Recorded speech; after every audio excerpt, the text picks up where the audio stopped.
Hi guys! It's week 3 of Inktober.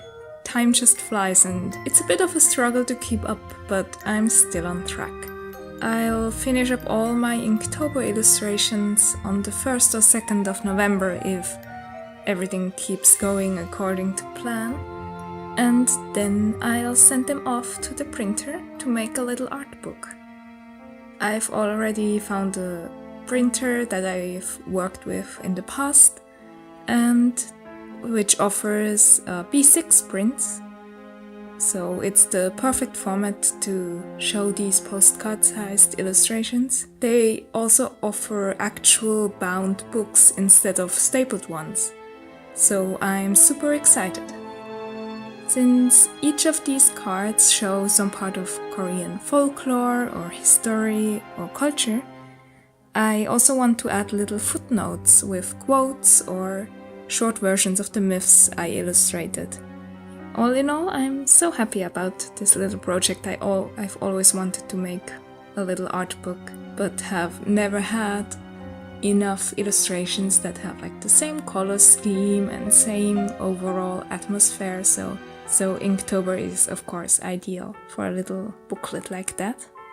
If you're interested in getting an art book for yourself, I've got a pre-order option linked below. I want to keep the price and shipping from Korea low for pre-orders especially, and I'll add a set of postcards too, so if you have a particular motive that you like, please comment below and I'll keep that in mind when I choose which 4 or 5 postcards to print in the end.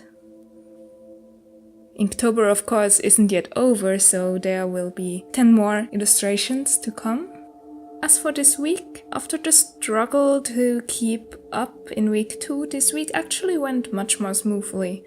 I finished 1 illustration per day, and the first prompt of Orientober for this week was Peach. So I painted 2 characters from my webcomic, just hanging out, eating peaches with traditional Jeju Island stone walls. There are a lot of dark volcanic stones here on Jeju Island and I really like how they look in the landscape. This was such a simple illustration, but I enjoyed using soft layers of freshly ground ink. And I wanted to keep it light and airy. Ink is kind of different from watercolor in that you can't really lift the pigments after you've painted 1 layer. If I use watercolor and something looks too dark, I can just go over it again with more water and lighten everything up a bit. But with ink, once I put down a layer, it's kind of done. I can only add on top of it. I can't really lighten everything up, so I went really slowly and carefully, and yes, I like the overall result. There were 2 flower prompts this week, so I decided to make them very different from each other.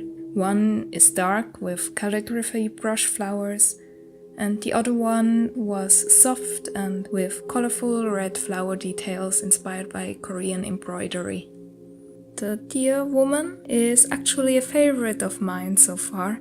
It's a minimalist, simple motif, but that way I had more time to focus on details like light effects on the lips or the eyes.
was the arrow prompt.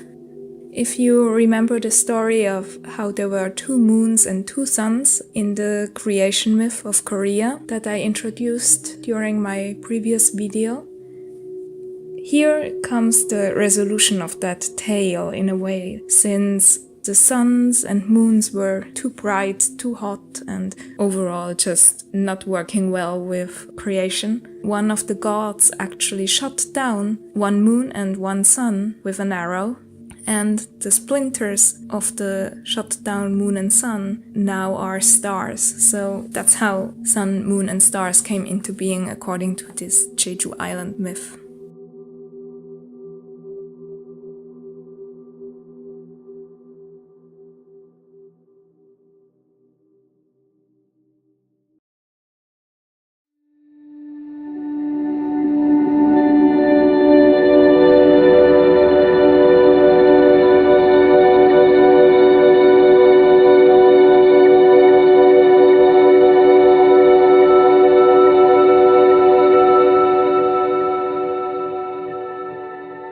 The horse illustration is quite different from all the rest I've done so far. You can find winged horses all over the world in mythology. The Cholimma, which means 1,000-li horse or 1,000-mile horse, is supposed to fly extremely fast, so like 1,000 miles per minute. I am not sure how mythological speed limits work. But yeah, that's where the name comes from, and you can find Cholimma in Chinese mythology or Japanese mythology, I think, too. But I went with the North Korean version as it is, because the Cholimma was used as a symbol in North Korea after the Korean War, supposedly showing the fast progress and development of the nation.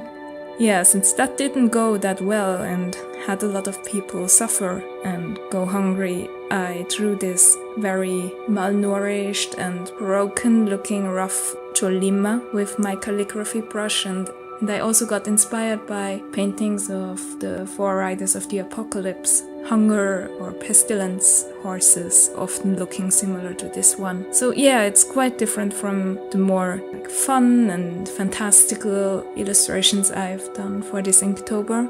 I wanted to show this other side, and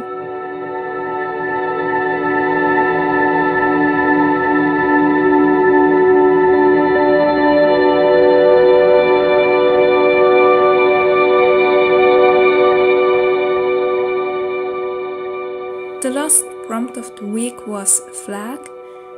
I got inspired by the palace guard that I saw in Seoul.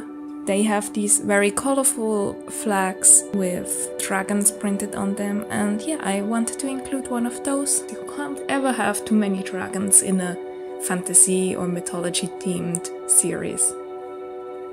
Yes, that was week 3. I hope you enjoyed this little collection of speed painting videos.